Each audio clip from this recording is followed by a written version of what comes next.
Hello, hello, hello, hello po muli. Isang pinagpalang umaga po muli sa ating lahat. God is good. All the time. All the time. God is good. God is good. Talagang God is good sa buong linggo. Di po ba? Punong-puno tayo ng biyaya. Amen? Amen. Amen. Opo, marito muli tayo upang muli ibalik natin ang papurit pasasalamat muli sa ating mahal na Panginoon. Amen po ba? Amen. At syempre, Sister Mona, muli batiin natin ang mga nasa ating live. Pinagpalang hapon po, brother and sister, at lalo sa sumabaybay sa FB Live, sa Tube, sa YouTube. Sorry. Sa Zoom. Ayun po ba? Yes po, muli magandang hapon po muli sa inyong lahat. Saan man po kayo sa mga oras na ito, maraming pong salamat at muli nakasama namin kayo muli sa gawain ng ating mahal ng Panginoon. Amen? Amen. At syempre, umpisahan na po natin. Meron po bang baguhan tayo sa araw na ito? Darating, sisters. Darating. Mukhang busy pa rin kasi Chinese New Year. Di po ba? At syempre, dadako na tayo kung lahat. Wala po tayong baguhan. Wala, sister. Yan. Kung wala po tayong baguhan, syempre, ang lahat ba ay pinagpala? Amen. Amen. Ang lahat ay tumanggap ng pagpapala sa ating mahal na Panginoon. So, palagay ko naman marami tayo ngayon para ipagsigawan ang kabutihan ng Panginoon sa ating buhay. Amen?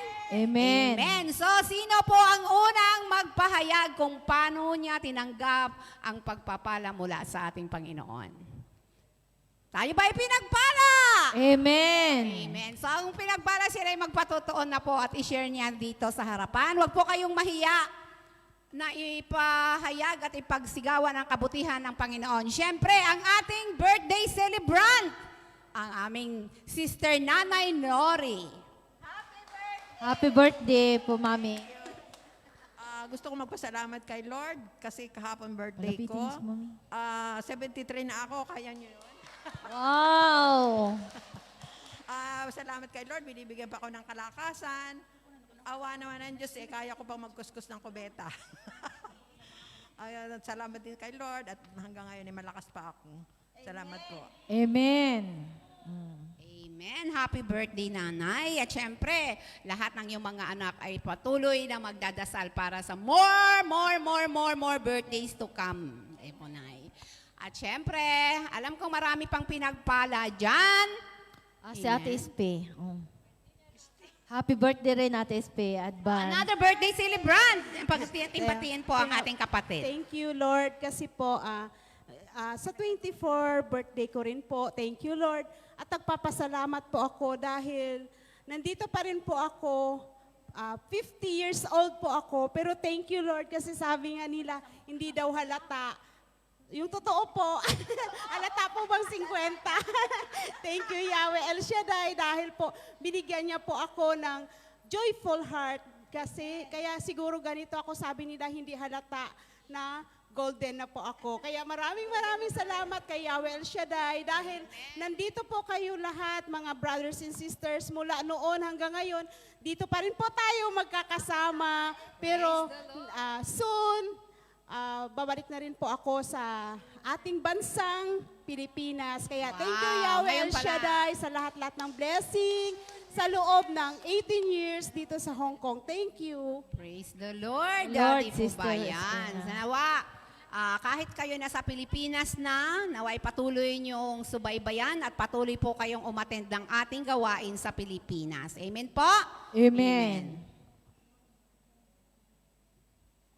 Okay pa?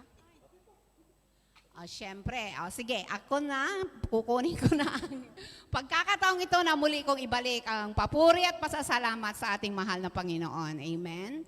Siyempre, akin pong ibinabalik sa iyo, Lord, ang lahat ng mga pagpapala mo sa aking buhay. Ups and down man po, siyempre sa pamilya, minsan hindi po maiwasan. Lalo na po sa aking nag-iisang anak na sa Pilipinas. Ano man po ang pagsubok na ipinagkaloob mo, Lord, salamat sa tagumpay. Amen? Amen. Basta as a nanay, siyempre, anuman kabigat ang problema natin sa ating mga anak, it's normal. Kaya lang, dapat natin laging pag-ibig ang siyang laging manguna. Bigyan natin sila lagi ng pangunawa at pag-ibig ang siyang laging manguna sa bawat isa sa atin. At syempre, akin din pong ipatotoo sa iyo, Panginoon, ang mga biyaya mo na patuloy at walang sawa mo pong ipinagkakalob talaga sa akin. Sa buhay ko dito bilang OFW dito sa Hong Kong. At muli, hindi nyo man po muli ako binigyan ng pagkakataon na deny na naman po ang aking visa to US. Umaasa ako, Panginoon, na there's a perfect time para po talaga doon. At ako'y nagpapasalamat kasi nakita ko talaga ang pagmamahal ng aking mga alaga kahit hindi ko na sila alaga. Ngayon, nasa Amerika na ang talagang eldest daughter na alaga ko sa una kong amo na aking pinaglingkuran. At talagang hinangad niya na hanggat maaari sana makarating ako doon sa sa California, USA.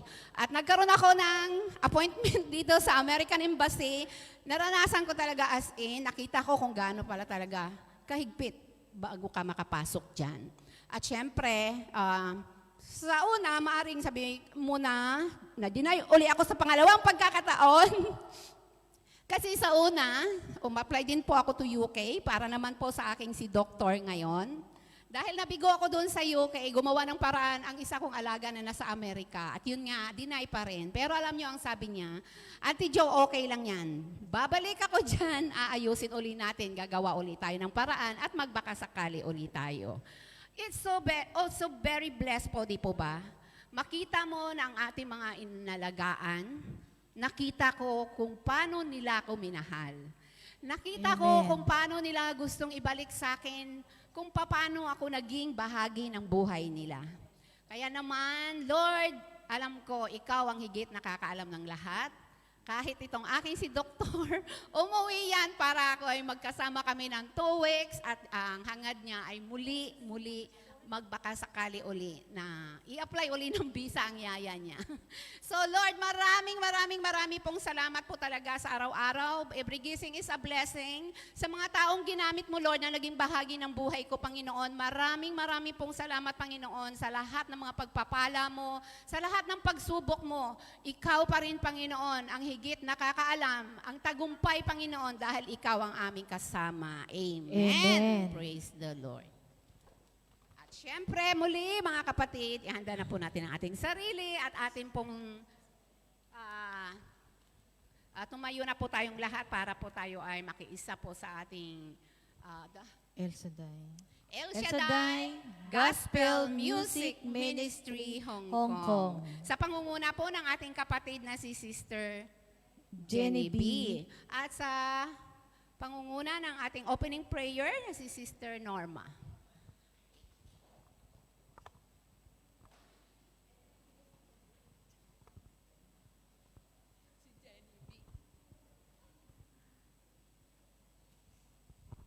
Praise God. Hallelujah.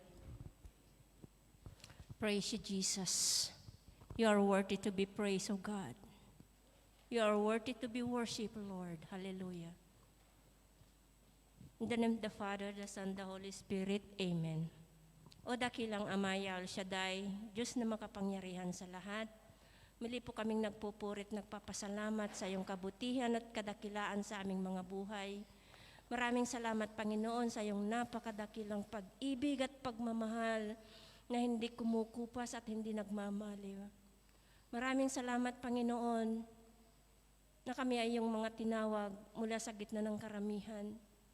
Maraming salamat, Lord, sa lahat-lahat na ginagawa mo at patuloy mo pang gagawin sa aming mga buhay.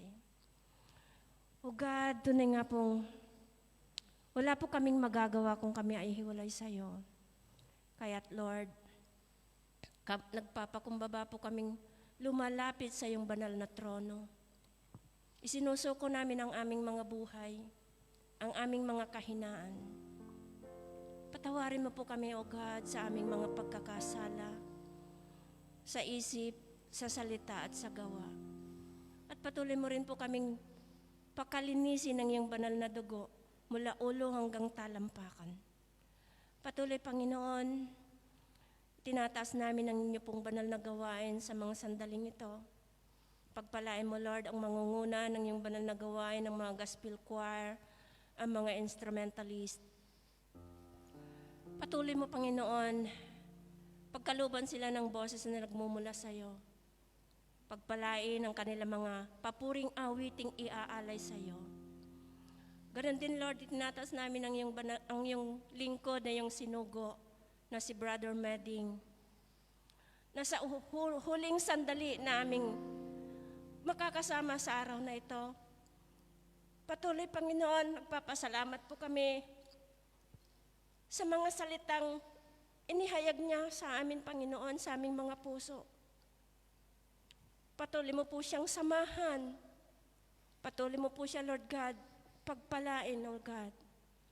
Pagpalain mo, Panginoon, ang kanyang paghahayag ng iyong mabuting balita sa mga sandaling ito. Samahan mo siya at gabayan mo po siya, Panginoon.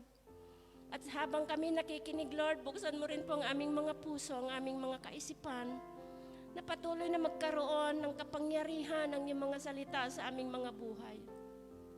Ang iyong mga salita na nagbibigay buhay, ang iyong mga salita na nagbibigay kapayapaan at tagumpay ng aming buhay.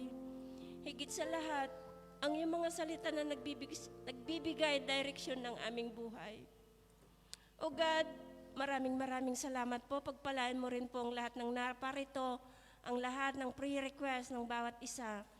Dalangin namin, O God, na patuloy, Panginoon, pagpalain ng bawat isa sa amin.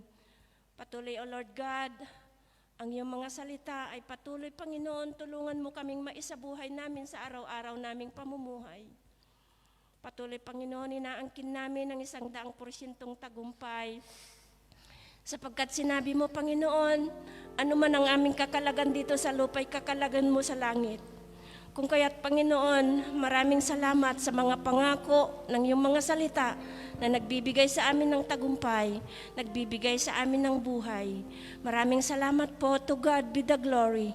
In Jesus' name we pray. Amen and amen. In the name of the Father, the Son, the Holy Spirit. Amen. Praise the Lord. Isang malakas na palakpak para sa ating Diyos na buhay. Kamusta po ang mga anak ng Diyos?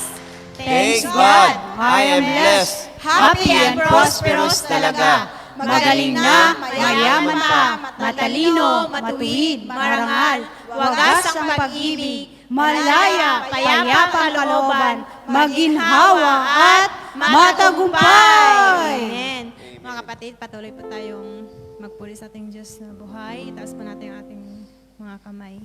Welcome po natin ang Holy Spirit.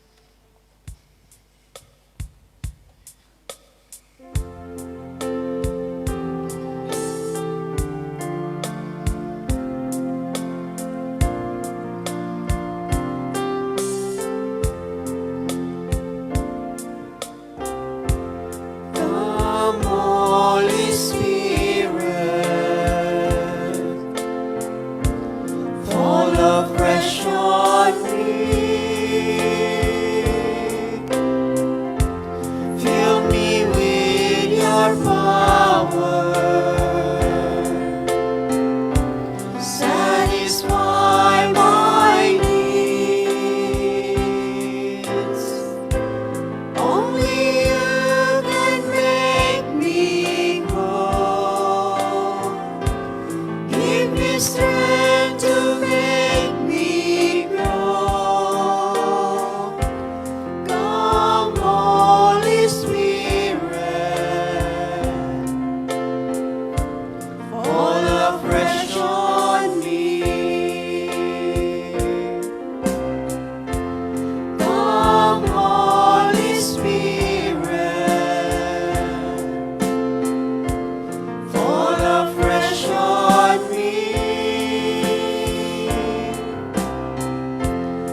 Diyos na buhay. Amen. Amen. Sabi nga po dito sa Daniel chapter 2 verse 23, pinapasalamatan kita at pinupuri kita o ikaw na Diyos ng aking mga magulang, na siyang nagbibigay sa akin ng karunungan at lakas. Amen po ba? Amen. At nagpapatalastas ngayon sa atin ang ninanais namin sa iyo, pagkat iyong ipinaalam sa amin ang buhay ng hari. Amen po ba? Amen. Kaya patuloy po tayo magpasalamat sa ating Yahweh El Shaddai. Amen.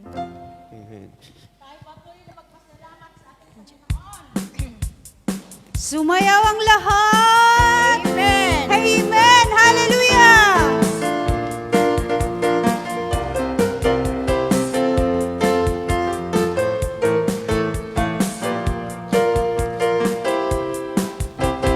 Kung aking mamasdan ang kalawakan, hindi ko maunawaan ang iyong dahilan kung bakit ako'y pinili mong inalagaan.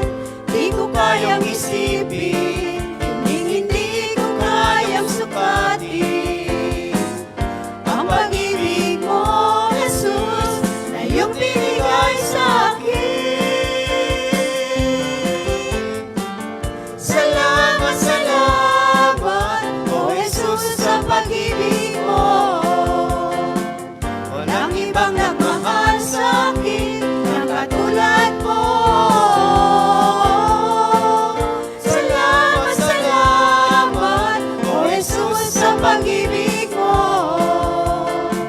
Ako'y masasaya sa piling mo.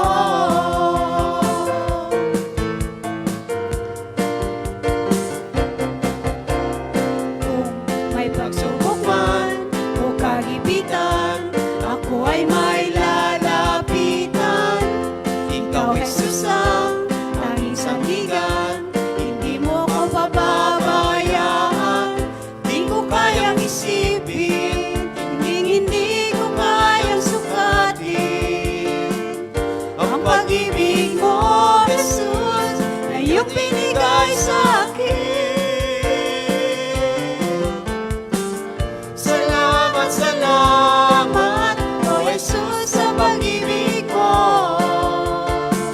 Walang ibang nagmahal sa akin na katulad mo. Salamat, salamat, O Jesus, sa pag-ibig mo. Ako'y magsasaya sa piling mo. Buhay ko nang purihin ka, buhay ko na sa'yo'y sumamba. Wala nang ibang nanaisin pa, kundi pasalamatan ka. Buhay ko nang purihin ka, buhay ko na sa'yo'y sumamba. Wala nang ibang nanaisin pa, kundi pasalamatan ka. Salamat, salamat, O Jesus, sa pag-ibig mo. Walang ibang nagmahal sa akin na katulad mo. Salamat, salamat, O Jesus, sa pag-ibig mo. Ako'y magsasaya sa piling mo. Salamat, salamat, O Jesus, sa pag-ibig mo. Walang ibang nagmahal sa akin na katulad mo. Salamat, salamat, O Jesus, sa pag-ibig mo. Ako'y magsasaya, ako'y magsasaya, ako'y magsasaya sa piling mo. Amen! Hallelujah! Patuloy po tayo magsaya sa piling ng ating Diyos na buhay. Amen po ba? Amen! May mga kapatid, patuloy po tayo. Sabi nga po dito sa 1 chapter 4 verse 10. Ito ang pag-ibig. Hindi sa iniibig natin ang Diyos, kundi tayo ang iniibig niya at sinugo niya ang kanyang anak upang maging handog para magpatawad. Para mapatawad ang ating mga kasalanan. Amen po ba? Amen. Ang ating Diyos ay pinako po sa cross upang ang ating mga kasalanan ay patuloy niyang tubusin at tayo'y malinis at tayo'y bigyan ng kalinisan. Amen po ba? Taas po natin ang ating mga kamay.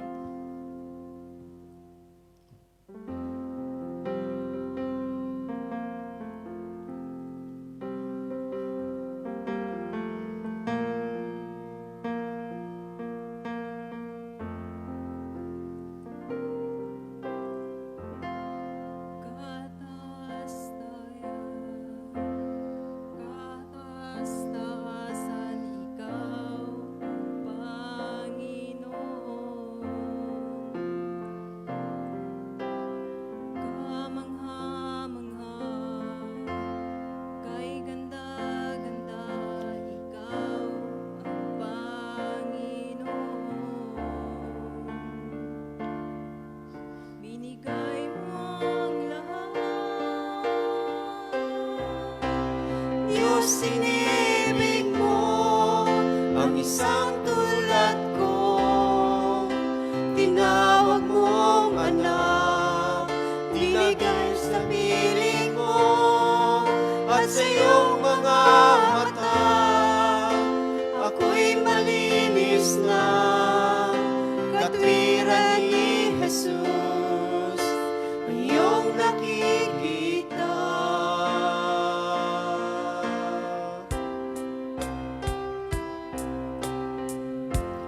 Mapapangyarihan, magpakailanman, ikaw ang Panginoon.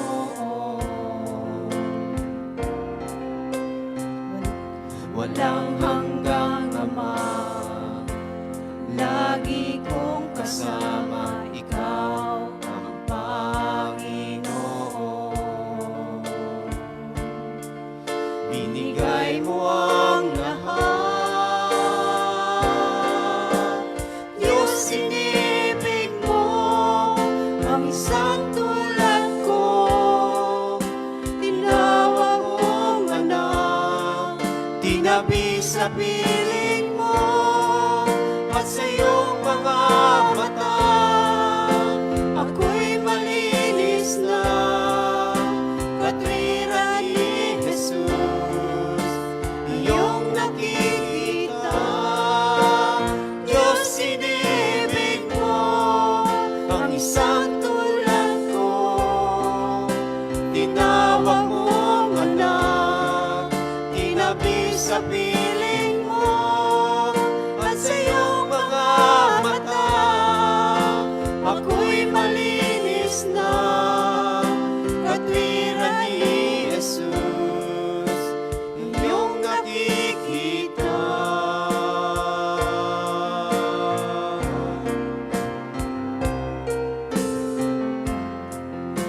Ikaw ay pinako sa krus ng Kalbaryo. Pag-ibig mong wagas ang naghari, binigay mo ang lahat, binigay mo ang lahat. Diyos, inibig mo ang isang tulad ko. Tinawag mong anak, tinabi sa piling mo, at sa iyong mga mata, ako'y malinis na. Katwiran ni Jesus, iyong nakikita. Diyos, inibig mo ang isang tulad ko.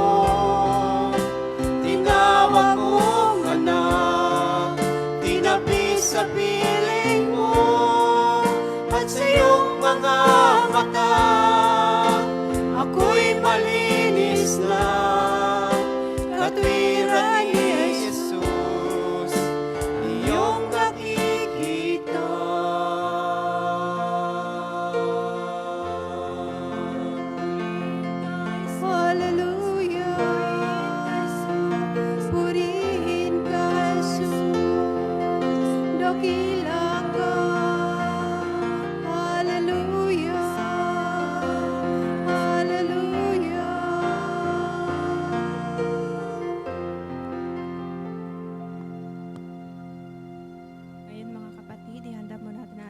sarili sa pakikinig ng salita ng Diyos at gagamitin ng ating kapatid, Brother Micomedes Cabello.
El Shaddai, El Shaddai, El Elyon Adonai. Age to age, you're still the same. By the power of the name, El Shaddai, El Shaddai, Erkamkan Adonai. We will praise and lift you high, El Shaddai. Through your love and through the Ram, you saved the son of Abraham. Through the power of your hands, you turned the sea into dry land. Through the outcast on her knees, you are the God who really sees. And by your might, you set your children free. El Shaddai, El Shaddai, El Elyon Adonai. Age to age, you're still the same. By the power of the name, El Shaddai, El Shaddai, Erkamkan Adonai. We will praise and lift you high, El Shaddai. Hallelujah. Glory to God, glory to Jesus. Purihin ka, O Diyos, sambahin sa Espiritu at katotohanan. Thank you, Lord, for your goodness, for your loving kindness. Through the years you made it clear that the time of Christ was near. Though the people could not see what Messiah ought to be, though your words contain the plan, they just could not understand. Your most awesome work was done.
nasa langit, pinupuri ka namin, pinasasalamatan.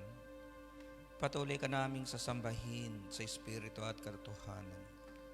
Itataas ang iyong dakilang pangalan sa aming buhay dahil alam namin Ikaw ang Diyos na lagi nagmamalasakit sa amin. Diyos, na sa hapong ito, makagagawa ng himala sa lahat ng bagay na kailangan ng aming mga buhay. Ama, salamat po sa lahat ng bagay. Salamat muli sa iyong salitang darating sa aming puso na patuloy na magtuturo sa amin, nagbibigay ng kaunawaan upang kami makalakad sa makalangit at makabiblihang pamamaraan. Salamat o Diyos na patuloy mong ipinakikilala ang iyong sarili sa amin at patuloy naming nararanasan ang kilos ng iyong kapangyarihan sa aming buhay. Kaya sa dakong ito, Ama, patuloy po kaming nagpapakumbaba, umaamin, wala kami magagawa kung kami ay hiwalay sa iyo. Hayaan mo, Diyos, na pamamagitan ng iyong Espiritu, maunawaan namin ang mabuting balitang aming pagsasaluhan at maranasan namin ang masaganang buhos ng iyong biyaya sa pangalan ni Jesus, sa ngalan ng Ama, ng Anak, ng Espiritu Santo. Amen. Pagpag ang Diyos natin, Diyos ng pag-ibig.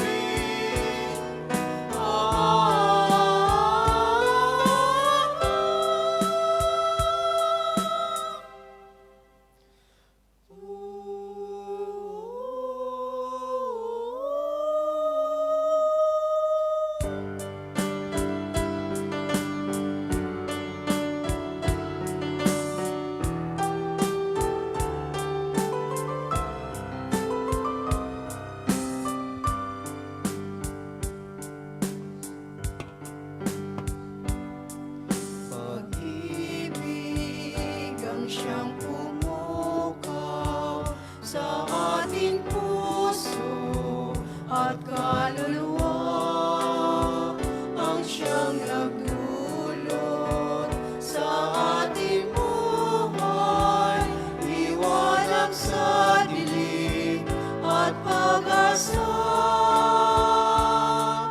Pag-ibig ang siyang buklod natin, di mapapawi kailan pa man. Sa puso't diwa, tayo'y isa lamang, kahit na tayo ay magkawalay. Pagkat ang Diyos natin, Diyos ng pag-ibig, magmahalan tayo't magtulungan. At kung tayo'y bigo, ay huwag limutin na may Diyos tayo na nagmamahal.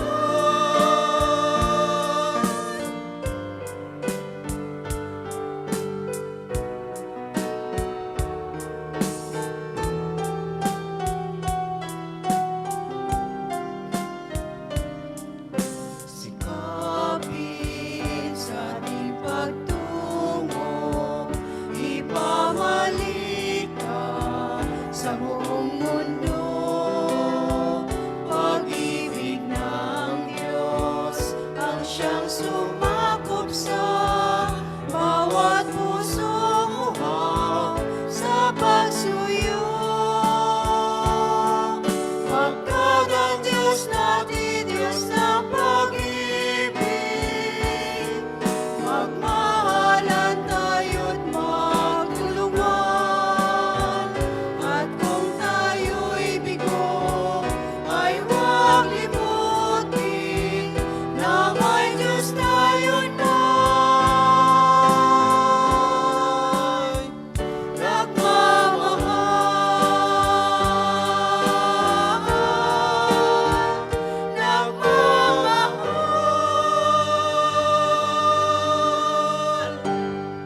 Purihin ang Panginoon. Glory to God. Glory to Jesus.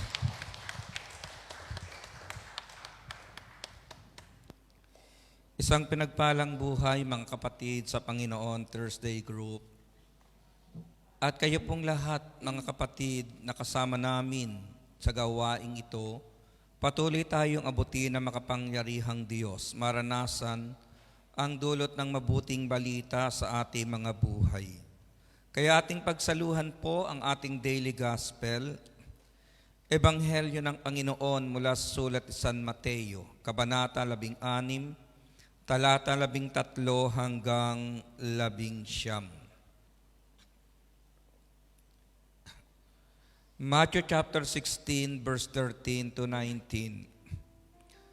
Nang dumating si Jesus sa lupain ng Cesarea ng Pilipos, tinanong niya ang kanyang mga alagad, "Sino raw ang anak ng tao ayon sa mga tao?" At sumagot sila, "Ang sabi po ng ilan ay si Juan Bautista kayo. Sabi naman ng iba si Elias kayo, at may nagsasabi pang si Jeremias kayo, o isa sa mga propeta. Kayo naman, ano ang sabi ninyo? Sino ako?" tanong niya sa kanila. Sumagot si Simon Pedro, "Kayo po ang Kristo, ang anak ng Diyos na buhay." Sinabi sa kanya ni Jesus, "Mapalad ka, Simon, anak ni Jonas, sapagkat ang katotohanan ito'y hindi inihayag sa iyo ng sinumang tao, kundi ng aking amang nasa langit. At sinasabi ko naman sa iyo, ikaw ay Pedro, at sa ibabaw ng batong ito ay itatayo ko ang aking iglesia, at hindi makapananaig sa kanya kahit ang kapangyarihan ng kamatayan. Ibibigay ko sa iyo ang mga susi ng kaharian ng langit. Ang ipagbawal mo sa lupa ay ipagbabawal sa langit, at ang ipahintulot mo sa lupa ay ipahintulot sa langit." Mga kapatid sa Panginoon, ang mabuting balita ng ating kaligtasan. Pinupuri ka namin, Panginoong Jesucristo. Purihin ang Panginoon, glory to God, glory to Jesus. Pwede na po kayong magsiupo, mga kapatid, sa presensya ng Diyos na buhay. At patuloy po tayo magpapasalamat sa Panginoon muli sa oras na ito. Ang kanyang salita ay patuloy na darating sa ating mga puso. At gaya po ng ating napakinggan kanina, ngayong araw po na ito ay Feast of the Chair of St. Peter the Apostles. Kaya nga ito yung ating gospel. Tumutukoy sa pagbibigay ng Diyos ng authority kay Peter, at tayo bilang mga Katoliko, kinikilala po natin na St. Peter ay ang ating first pope. Kaya naniniwala tayo na ang ating tinatayo ang pananampalataya ay galing sa pananampalataya kay Kristo, at ang authority ay galing sa ating Panginoon. Baybayin po natin yung gospel na ating tinunghayan, mga kapatid. Ang aking binasa ay Ebanghelyo ayon sa sulat ni San Mateo. Gaano po kaimportante ang declaration na ito ni Peter sa harapan ng mga taong kaharap niya ng panahong iyon. Gaano ito kahalaga sa mga Hudyo. Ang sulat po ng Mateo ay naka-address sa mga Hudyo. Kaya kung babalikan po ninyong Matthew chapter 1, makikita natin ang saling lahing pinagdaanan ng Panginoon upang sabihin sa mga Hudyo na si Jesus ay hindi lamang isang evangelizer. Si Jesus ay hindi lamang mangangaral ng salita ng Diyos. Si Jesus ay anak ng Diyos. Gaano kaimportante pong maintindihan ng mga Hudyo at siyempre tayo na si Jesus ang anak ng Diyos, upang tanggapin natin na si Jesus ang tanging tagapagligtas ng ating buhay. Importante sa mga Hudyo ang declaration na ito ni Peter, sapagkat alam nila, sa aklat pa lamang ng Genesis chapter 3 verse 15, ay ibinigay ng Diyos ang magliligtas sa kanila at maghahango sa kanilang kasalanan. At naghintay ng mahabang panahon ng mga Hudyo. At bago dumating po, mga kapatid, ang New Testament, almost 400 years na naging silent ang Panginoon sa bayan ng Diyos. Kaya may mga lumabas pong evangelizer nung unang panahon, mangangaral, pero nakalulungkot, yung mga mangangaral na nauna nung panahong iyon, nailigaw yung mga Hudyo. Kaya yung mga Hudyo, nang lumabas ang Panginoon sa kanyang public ministry, may mga tanong sa kanilang isipan.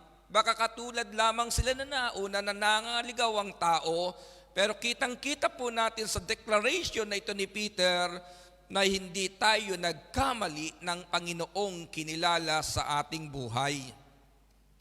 Ngayon, tila madaling intindihin kasi halos lahat ng mangangaral na tumayo sa inyo, isa lamang ang tinutukoy na tagapagligtas, ang Panginoong Hesus.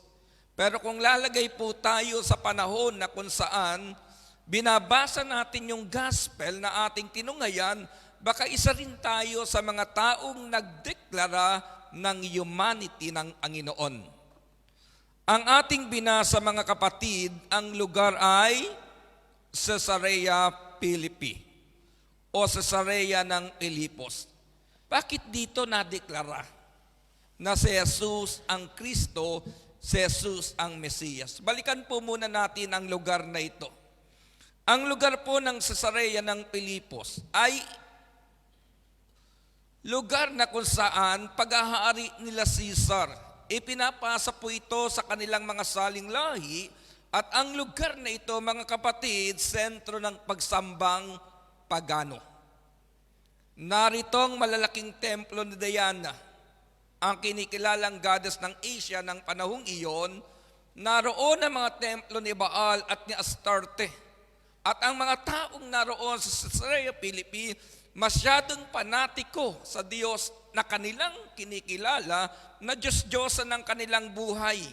Kaya kung magdedeklara ka ng ibang Diyos sa lugar na ito, maaaring manganib ang iyong buhay. Kaya nang unang tanong ng Panginoon ay ganito, sino raw ang anak ng tao ayon sa mga tao? Ano ang kanilang sagot, mga kapatid na narinig? Si Juan Bautista, tao. Si Elias, tao. Si Jeremias, tao. At ang propeta ay tao. Bakit? Mahirap ngang magdeklara ng ibang Diyos na kinikilala sa lugar na ito dahil ang lugar na ito ay sentro ng pagsambang pagano at panatiko ang mga taong naroon. Alam po ba ninyo nung unang panahon, mga kapatid, kapag idiniklara mong kumikilala ka sa the way o ang unang tawag sa mananampalatayang Kristiyano, maaring manganib ang iyong buhay. Babalikan natin ang kasaysayan ng unang panahon, ang mga Kristiyano pinakakain sa leon, ang mga Kristiyano pinapatay. Mapalad po tayo sa panahong ito, kahit sumigaw ka sa MTR na ako'y anak ng Diyos, wala pong kikitil ng iyong buhay. Kaya, gano'n na lamang kaimportante na susundan ninyo ako, mga kapatid. Amen. Let us humanity. Sino daw? John the Baptist. Sino po si John, mga kapatid? A holy man willing to die for his faith. Si John ang pinugutan ng ulo. Ikalawa, mga kapatid, si Elijah, the greatest of the Old Testament prophets. The Jews were expecting Elijah to return just before Messiah came. Malachi chapter 4 verse 5. Tao pa rin, mga kapatid. Isa pa, Jeremiah, a holy prophet who was expected to return to earth just before Messiah came. He was supposed to bring with him the tabernacle, the ark of the covenant, and the altar of incense, which he had hidden in Mount Nebo before he died. Yun ang nasa isip ng mga Hudyo. Kailangang bumalik si Jeremiah upang yung Ark of Covenant and the altar of incense ay kanyang ibigay sa Messiah. Siyempre, sabi one of the prophet, a man of God sent with a message for their time. Yun ang tingin ng tao. Ngayon, ikalawang tanong, Sundan natin mga kapatid, napaka-importante nito. At kung malalagay ito sa ating puso, pangawakan natin, tinitiyak ko sa inyo, anuman ang persecution na daanan natin bilang mananampalataya, hindi tayo bibitaw sa Panginoon dahil tiyak tayo, kilala natin ang Panginoong kinilala ng ating puso. Ito ngayon, baybayin natin. Sabi dito, kayo naman, bumaling ang Panginoon sa alagad. Una tanong niya, anong napapakinggan nyo tungkol sa akin? Sino raw ako ayon sa mga tao? Juan Bautista kayo, Elias kayo, Jeremiah o isa sa propeta? Sabi naman ngayon ng Panginoon sa mga alagad, tuwirang kinausap ang kanyang mga alagad, kayo naman, ano ang sabi ninyo, sino ako? Tanong niya sa kanila. Sumagot si Simon Pedro, kayo po ang Kristo, ang anak ng Diyos na buhay. Sundan po ninyo ang verse. Sinabi sa kanya ni Jesus, mapalad ka Simon, na anak ni Jonas, sapagkat ang katotohanan ito'y hindi inihayag sa iyo ng sino mang tao, kundi ng aking amang nasa langit. Pakinggan niyo ang mensahe. Kasi, kung sasagot po si Peter, at ang kanyang isasagot ay pahayag ng tao, sasabihin ni Pedro si Jesus ay anak ni Maria o anak ni Jose. Dahil itong pinanggalingang lahi ng Panginoon sa pagiging tao. Pero ang sabi ng Peter na ito, ikaw ang Mesiyas, ang Kristo, ang anak ng Diyos na buhay. At ang sinabi ng Panginoon kay Peter, mapalad ka. Dahil ang pahayag na yan ay galing mismo sa Ama na ipinahayag sa iyo. Bakit ganun kaimportante?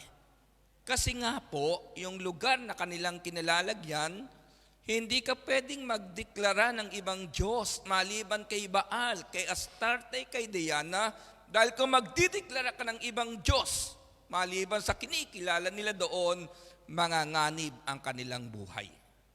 Ano ang nais ihatid sa atin ng gospel ngayon?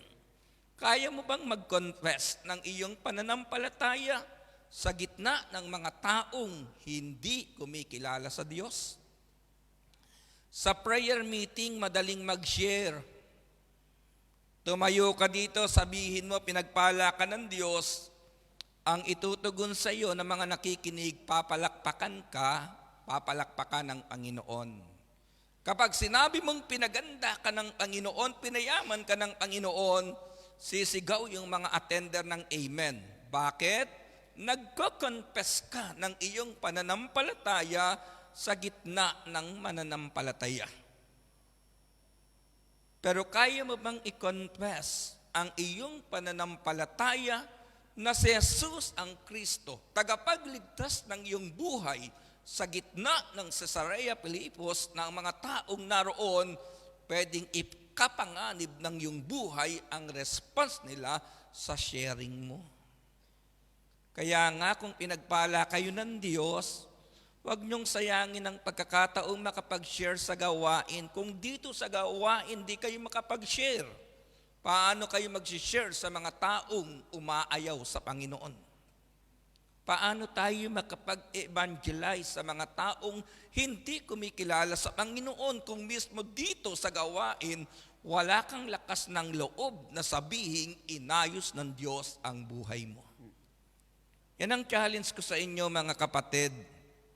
Mag-practice kayo dito. Lord, pinagpala mo ako. Yung mga taong nakikinig sa akin, pinagpala mo. Kaya maniniwala silang pinagpala mo ako. Pero punta ka sa kamag-anakan mo na galit sa Panginoon, sa maraming hirap ng buhay na kanilang pinagdaanan, pwede mo bang sabihin sa kanilang pinagpala ka ng Diyos? Kailangan mga kapatid. Bakit? Maideklara natin na ang Kristo sa kabila na ang lugar na ating kinalalagyan, mga taong walang pananampalataya sa Diyos. Kaya ang sabi ng Panginoon kay Peter, ang pahayag na yan ay hindi galing sa sino mang tao, galing sa aking Ama, galing sa Diyos. Kaya ang pagkakilala natin kay Kristo, mga kapatid, ay hindi galing sa preacher, kundi dahil sa Diyos na naghayag sa atin ng kanyang anak, nagligtas ng ating buhay. Amen. Nasundan niyo ako sa introduction, mga kapatid. So ngayon, ano ang sagot ni Peter? Simon Peter answered, "You are the Christ, the Son of the living God." Ikaw ang Kristo, ang Mesiyas, ang anak ng Diyos na buhay. Ano po ang kahulugan nito, mga kapatid? Ito ang unang kahulugan. He is the Son of God and only hope for salvation. Makinig po kayo. He is the Son of God and only hope for salvation. Ibig sabihin, si Jesus, si Kristo, ang tanging daan sa ating kaligtasan.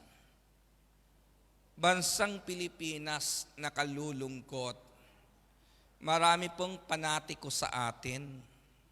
Kamakailan lang sa Senado, hinarap si Senior Aguila.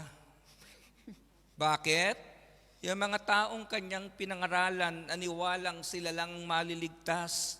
Kaya umakyat sa mataas na lugar, ibinenta yung kanilang ari-arian sa baba dahil ang sabi ni Senior Aguila, magkakaroon daw ng baha at ang matitira lang yung tuktok na kanilang kinilalagyan. Ano nangyari? Ang mga anak hindi pinag-aral. Ngayon may isang grupo ng pananampalataya na may controversial din. Hindi natin sinasabing mali o tama sapagkat wala tayong karapatang i-judge sila. Pero gusto kong sabihin, mga kapatid, wala pong ibang pwedeng magligtas sa atin kundi yung Jesus na nag-alay ng kanyang buhay. Sa Pilipinas, kinikilala nating bayani si Rizal. Pero may grupo po na naniniwalang si Rizal ang tagapagligtas ng Pilipinas. Di ba? Noong dumating panahon ng eleksyon, maraming bumoto kay Marcos dahil naghahanap ng ginto. Dapat hindi sa ginto, kundi sa kinikilala nating maayos niya ang ating bansa. Pero kahit hindi kayang ayusin ng tao, magpatuloy tayo sa pananampalataya. Yung 6 na taon na pag-upo ng presidente, hindi kayang iayos ang Pilipinas. Pero kung si Kristo ang nakaupo sa trono ng ating puso, kayang ayusin ni Kristo ang ating buhay. Amen. Una, He is the Son of God and only hope for salvation. Ikalawa, mga kapatid, Christ means He is the crucified and risen Lord of our life. He is the crucified and risen Lord of our life. Isa lamang po ang ipinako sa krus. Minsan, may inilalagay tayong pinapanginoon ng ating puso. Sabi ng isang sister sa akin ay ganito, "Brad, iniwan ako ng boyfriend ko. Paano ako mabubuhay ngayon na wala siya sa piling ko?" Simple lang ang sagot ko, huminga ka, wag kang tanga. Di ba? Bakit? Iniluklok mo yung boyfriend mo sa puso mo, pati paghinga mo, pati oxygen mo, iniisip mong siya bubuhay sa iyo. Samantalang hindi naman siyang ipinako sa krus para ayusin ang kinabukasan mo. Hindi ako against sa magmahal kayo, mga kapatid. Pero wag nating iluklok ang tao na masigit sa Panginoon. Ang ating asawa, ang ating mga anak, bigay yan sa atin ng Diyos. Kung binigyan man tayo ng Diyos ng mga taong iyan, dapat parangalan natin ng Diyos na mabuti. At higit sa lahat, hinango tayo ng Panginoon sa ating kasalanan. Amen. Amen? Mahirap hanguin ang sarili sa kasalanan. Hindi po natin kaya. Ang tao, kapag ginahango ang sarili sa kasalanan, para tayong nasa kumunoy. Kung kailan tayo nagpupumigla, saka tayo lumulubog. Pero kung isusuko natin ang ating buhay sa Panginoon, mayroon pong ipinakong Kristo. Upang hanguin tayo sa kasalanan at ang pinakamainam, hindi siya nanatiling patay. Nung 3 araw, siya'y muling nabuhay. At kung muling nabuhay ang Panginoon, dapat nabubuhay tayo ngayon sa pananampalataya kay Kristo bilang Mesiyas ng ating buhay. Nang ako po'y napunta sa Israel, ang isa sa pinakaiiwasan na word, kapag kinausap ka ng immigration officer, papasok sa lugar na ito, sabi sa akin ng mga kapatid natin doon, Brad, huwag mong sasabihin sa kanila yung salitang missionary. Kasi sasabihin nila, sa aming galing ang tagapagligtas, imimission mo kami. Hindi ba? Pero pagpasok doon, mga kapatid, matutuwa ka sa mga Pilipinang naroon. Matutuwa ka sa mga prayer partner sa gawain ng Panginoon sa lugar ng Israel. Bakit? Very dedicated po sila sa pagkilala sa Panginoon. Kasi nalakaran nila ang lakaran ng Panginoon. Naluhuran nila ang lugar ng Gethsemane na naluhuran ng Panginoon. Nakarating sila sa lugar ng Capernaum na gumawa ng maraming himala ang Panginoon at nakarating din sila sa Jerusalem na nag-alay ang Panginoon ng kanilang buhay. Kaya nung ako po'y mapunta sa lugar ng Israel, pinuntahan ko yung mga lugar na binabasa ko sa Biblia. Kasi po, mga kapatid, mas nauna akong mag-aral ng Old Testament bago ako nag-aral ng New Testament. At yung mga lugar na nababasa ko sa Old Testament, nagkaroon ako ng pagkakataon na hindi lamang mabasa yung letra, maapakan ng aking mga paa. Bakit ko binabanggit ito sa inyo? Upang patunayan, mga kapatid, na ang Kristo na ating tinungayan sa Ebanghelyo ni San Mateo ay hindi lamang kasaysayan, kundi karanasan ng ating buhay pananampalataya. Hanggang ngayon, gumagawa ng himala ang Panginoon. Kanina po, may isang brother na first time kong nakita na lumapit sa akin at humingi ng pray-over dahil ang brother na ito ay dumaraan sa matinding pagsubok sa immigration na kanyang pupuntahan. Ang sabi ko sa kanya, Brad, sa susunod, balik ka rito, wag lamang sa pagkakataon na may kailangan tayo, saka tayo lumapit sa Diyos. Kahit wala kayong mabigat na pangangailangan, i-enjoy po ninyo ang presence ng Panginoon. I-enjoy nyo ang kilos ng kanyang kapangyarihan. Yung umupo kayo dito na tila pakiramdam mo, gumagaang ang iyong sarili dahil sa salita ng Diyos, sapat na maranasan mo na may Panginoong ipinakot muling na buhay para hanguin tayo sa kasalanan. Sino sa atin dito ang dinabuhay sa kasalanan ng unang panahon? Mahirap po, mga kapatid. Amen? Mahirap makipag-struggle. Yung mga kapatid natin na pinalaya sa maling relasyon, noong unang panahon, kahit kasama yung lalaking minamahal, kinakabahan ang kanyang puso't kalooban. Baka makita kami ng kanyang asawa. Pero ngayon, kahit wala kang katabing lalaki, masaya yung puso mo. Kahit saan ka man pumaroon, ramdam na ramdam mo yung pag-ibig ng Diyos sa buhay mo. Ikatlo, mga kapatid, tatlo lang ito na nais kong iwanan sa inyo kung bakit sinabi ditong you are the Christ, the Son of the living God. Christ means He is the Son of God and only hope for salvation. He is the crucified and risen Lord of our life. At ang ikatlo, mga kapatid, He is the way, the truth, and the life. John chapter 14, verse 6. He is the only way, the truth, and the life. Baybayin po natin sa ating sariling wika.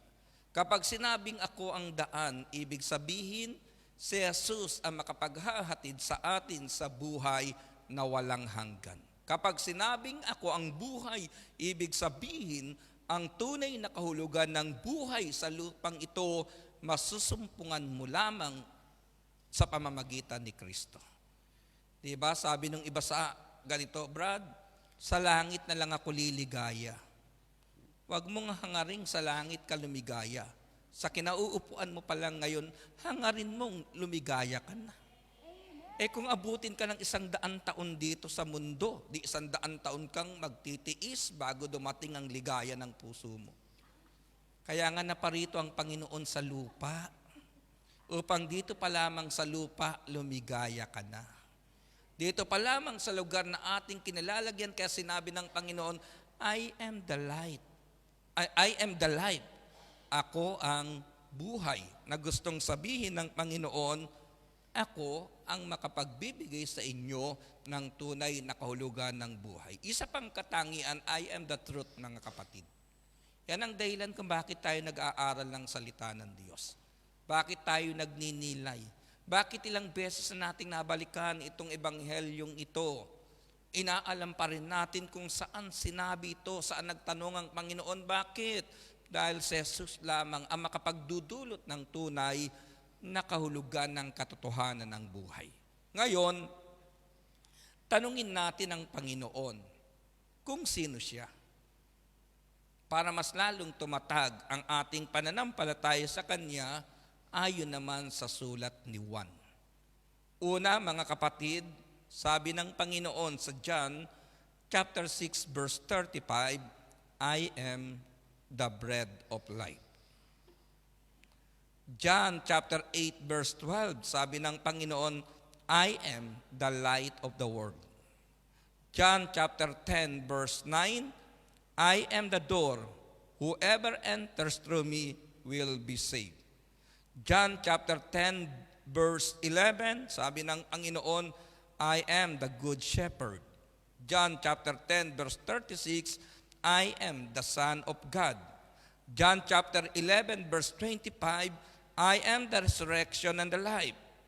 John chapter 14 verse 6, I am the way, the truth, and the life. And John chapter 15, sabi ng Lord, I am the true vine. Sa mga salitang ito na binitawan ko, mga kapatid, nakapaloob dito ang confession ni Peter, you are the Christ, the Son of a living God. At kung dumating ito sa ating puso, mga kapatid, kahit sa lugar ng Caesarea Philippi, Thursday group, itayo natin yung confession na ating pananampalataya na si Jesus ang aking Panginoon, si Jesus ang aking tagapagligtas, at si Jesus ang dapat nating tanggapin upang makarating tayo sa piling ni El Shaddai. Amen? Tayo po tayong lahat, mga kapatid, at sa oras na ito, itaas natin ang ating mga prayer requests at pasalamatan natin ang Diyos na laging mabuti sa ating mga buhay.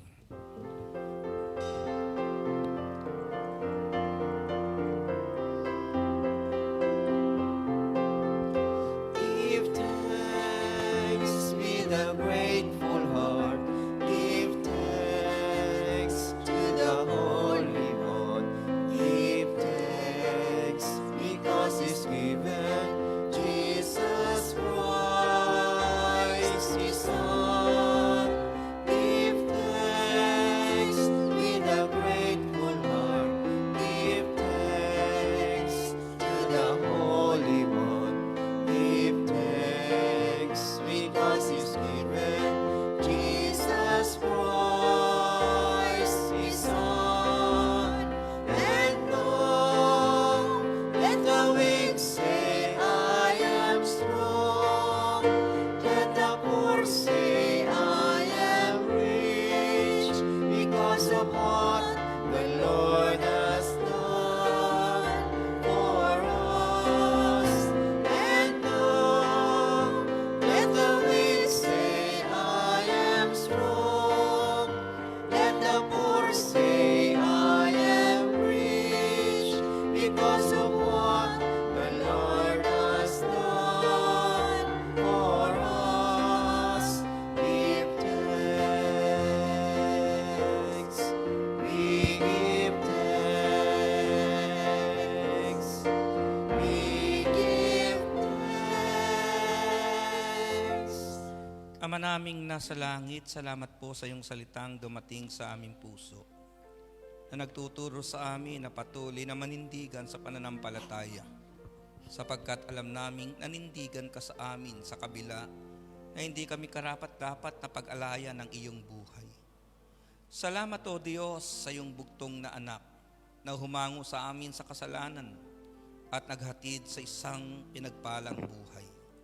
Pagpalain mo po ang prayer request ng aking mga kapatid, ang dalangin ng kanilang puso, ang kanilang mga mahal sa buhay na nasa isipan ngayon, ang mga taong iniingatan ng aming damdamin. Dalangin po namin o Diyos na ihatid sila sa maginhawa at matagumpay na buhay. Pagpalain mo po ang bawat tahanang kanilang pinaglilingkuran, ang kanilang mga employer. Ang patuloy na kalakasan, kalusugan ng aming physical na katawan, aming kagalingan, Panginoon, mula sa aming kalooban palabas ng aming physical na katawan. Pagpalain mo rin ang lahat ng handog ng aking mga kapatid sa iyong gawain at patuloy na ibalik ng higit sapat na pangangailangan ng kanilang buhay na gustong takal, siksik, liglig at nag-uumapaw. Ama, salamat po sa iyong kabutihan at katapatan sa pangalan ni Jesus, sa ngalan ng Ama, ng Anak, ng Espiritu Santo.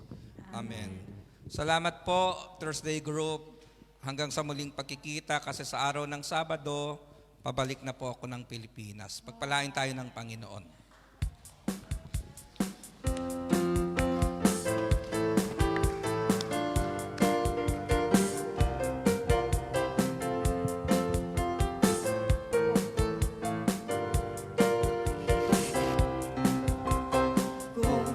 Aking mamasdan ang kalawakan, hindi ko maunawaan ang iyong dahilan kung bakit ako'y pinili mo tinalagaan.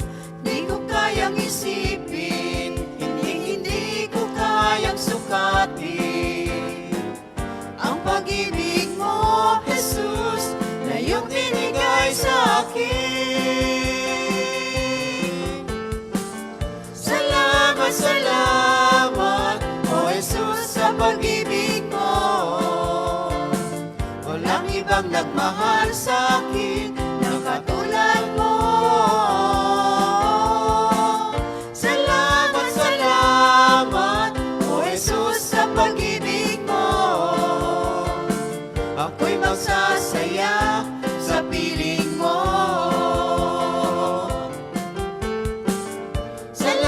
Salamat, O Jesus, sa pag-ibig mo. Walang ibang nagmahal sa akin na katulad mo.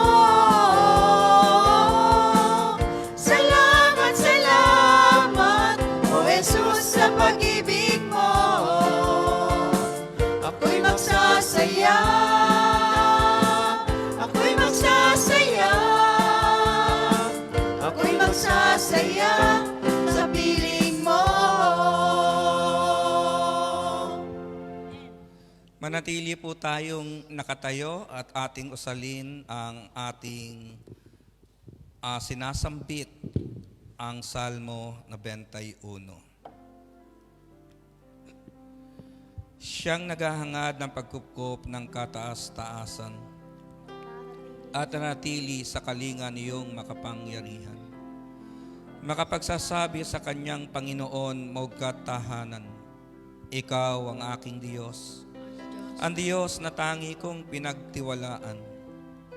Ika'y ililigtas niya sa panganib sa umang nabitag, at kahit anumang mabigat na salot, di ka magdaranas. Lulukuban niya sa lilim ng kanyang malabay na pakpak. Sa kalinga niya ay natitiyak mo na ikaw ay ligtas. Iingatan niya at ipagsasanggalang pagkat siya'y tapat. Pagsapit ng gabi, di ka matatakot sa anumang bagay, maging sa gagawing bigla ang paglusob pagsapit ng araw. Ni sa ano pa mang darating na salot pagkagat ng dilim. Di ka matatakot sa kasamaan mang araw kung dumating.